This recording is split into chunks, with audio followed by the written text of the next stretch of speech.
Dave Rubin is the host of the Rubin Report. He joins us now. All right, so let's go through it. They have actually almost 567,000 signatures. Much of the opposition against the LA Liberal DA stems from his progressive directives that critics blame for an uptick in crime, meaning he emboldens criminals.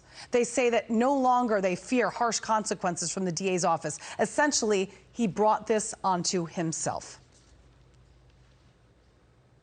Yes, he absolutely did. There's no doubt about it. Let's not forget that George Gascon, before he was the DA of Los Angeles, was the DA of San Francisco. And everyone knows, certainly everyone on Fox knows, what has happened to the dystopian nightmare of a city that San Francisco now is. So he destroyed San Francisco, and now he has spent the last couple of years destroying Los Angeles. By the way, he replaced a woman by the name of Jackie Lacey, who was the first black female DA that Los Angeles had ever had. I don't really care about someone's gender or skin color related to all of this, but the progressives decided to get rid of the black female DA, who actually was doing a pretty decent job and was a moderate from 2012 to 2020, and replace her with an older white guy. Those are their rules, not our rules. But yes, crime is up, homelessness is up, drug use is up. It's one of the many reasons that me and about 300,000 other people fled California. I fled Los Angeles specifically, and I now live in the free state of Florida. But this is what happens in progressive politics. If you destroy things, which progressives always do,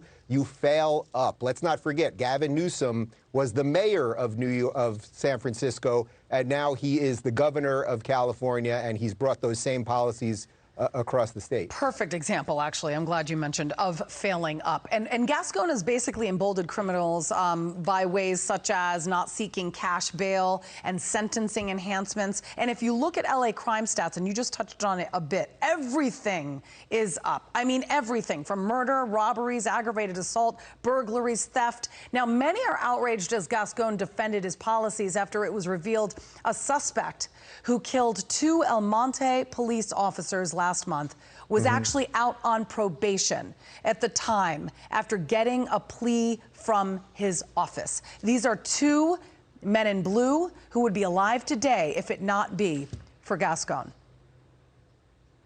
Well, it's incredible because not only are these people all about defunding the police, but they're also about constantly demonizing the police. And then what happens is you are going to get less qualified people that are willing to become police officers. So it's a cascading effect that completely decimates a city's ability to police itself properly. And then you get this fleeing effect, and people don't want to live around crime. I can tell you that for the last 2 years that I lived in Los Angeles during the pandemic and the summer of peaceful riots or whatever was going on, there was no faith. No one that I knew had any faith that if someone broke into your house or if you were mugged on the street or whatever it might be, that anyone would help you, that there was any chance that that the system would allow for someone to come in, a police officer, and do the right thing.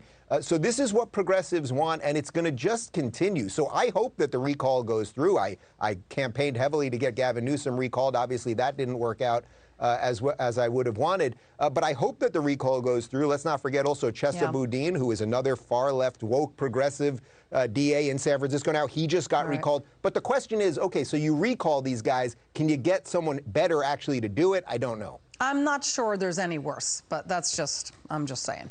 Dave Rubin, thank you very much. Right. Appreciate it. Thank you. If you're looking for more honest and thoughtful conversations about politics instead of nonstop yelling, check out our politics playlist. And if you want to watch full interviews on a variety of topics, watch our full episode playlist all right over here. And to get notified of all future videos, be sure to subscribe and click the notification bell.